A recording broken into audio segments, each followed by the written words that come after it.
রংপুরের ব্যবসায়ী আশরাফুল হকের নৃশংস হত্যাকাণ্ডের পেছনে 10 লাখ টাকার ব্ল্যাকমেইল পরিকল্পনা ছিল বলে জানিয়েছে র্যাব।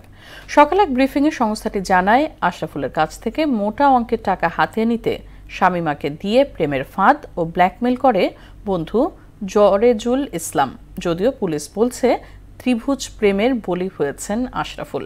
এদিকে শনির আকরার বাসা থেকে নিহতের রক্তমাখা পোশাক সহ হত্যায় ব্যবহৃত একাধিক আলামত জব্দ করেছে আইন শৃঙ্খলা রক্ষাকারী বাহিনী। আরো জানাচ্ছেন উষা ফেরদৌস। একসময় যে বন্ধুর ওপর ভরসা করেছিলেন আশরাফুল হক, বিশ্বাস করে অসুস্থ বাবাকে ফেলে ছুটে এসেছিলেন ঢাকায়, সেই হাতি হয়ে ওঠে মৃত্যু ফাঁদ। বন্ধুত্বের আড়ালে সাজানো হয় নির্মম হত্যার নীল নকশা, যার পরিণতি 26 টুকরো করে ড্রামে ভরা হয় তার মরদেহ। পরবর্তীতে উদ্ধার করা হয় হাইকোর্টের সামনে থেকে। হত্যা পরবর্তী 24 ঘন্টা বাসার ভেতর পরিকল্পনা চালানো হয় মরদেহ লুকানোর ক্ষেত্রে। ডিএমপি মিডিয়া সেন্টারের সংবাদ সম্মেলনে ডিবির অতিরিক্ত কমিশনার মোহাম্মদ শফিকুল ইসলাম জানান, গ্রেপ্তারের পর নিহতের বন্ধু জরেজুলের মুখে বেরিয়ে আসে এই নৃশংস ঘটনার বিস্তারিত তথ্য। যেটা একটা ত্রিভুজ প্রেমের কাহিনী। আসলে হত্যাকাণ্ডটা ঘটেছে এই প্রেম গঠিত সংকটে। এখানে জরেজুল ইসলাম নামে যে প্রধান আসামি, উনি মালয়েশিয়া প্রবাসী।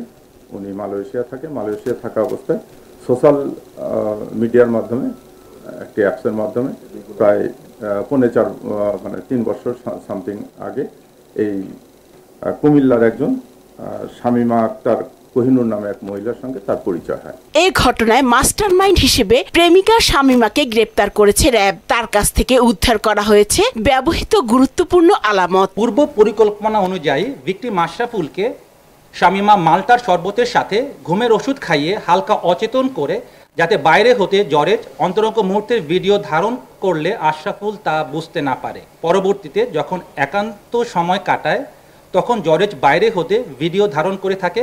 র্যাব জানায়, 2 সন্তানের জননী এবং সৌদি প্রবাসীর স্ত্রী শামীমার সঙ্গে বিবাহ বহির্ভূত সম্পর্ক ছিল জরেজুলের। জরেজুল ও আশরাফুলের বন্ধুত্বের সূত্র ধরে সখ্যতা বাড়ে শামীমার সঙ্গেও। পরে মালয়েশিয়া প্রবাসী জরেজুল 10 লাখ টাকা হাতিয়ে নিতে প্রেমের ফাঁদ পেতে পরিকল্পিতভাবে হত্যা করে আশরাফুলকে। জরেজ শামীমাকে জানায়, তার এক বন্ধুর প্রেমের ফাঁদে ফেলে ব্ল্যাকমেইলিং এর মাধ্যমে 10 লক্ষ টাকা আদায় করা সম্ভব, যা থেকে জরেজ 7 লক্ষ টাকা আর শামীমা 3 লক্ষ টাকা ভাগ করে নেবে। শুক্রবার আশরাফুলের বোন আঞ্জিনা বেগম বাদী হয়ে শাহবাগ থানায় হত্যা মামলা দায়ের করেন।